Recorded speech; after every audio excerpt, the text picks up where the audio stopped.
তিনি ছিলেন মধ্যম আকৃতির সুঠাম দেহের অধিকারী একটি মানুষ।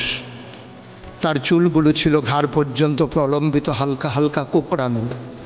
তিনি যখন চুলের ভিতরে তৈল দিয়ে আছড়াতেন মনে হতো মৃদুমন্দ ঢেউ দেখা যায়। তার কপাল ছিল চওড়া, ভ্রুগুলো ছিল জোড়া ভ্রু, ধনুকের মতো বাঁকা।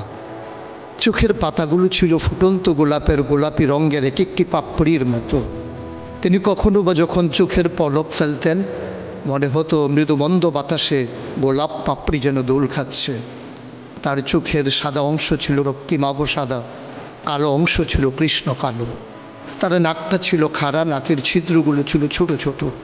নাকের নিচে ছিল সরু চিকন গোঁফ, গোঁফের নিচেই সেই গোলাপি রঙের ঠোঁট।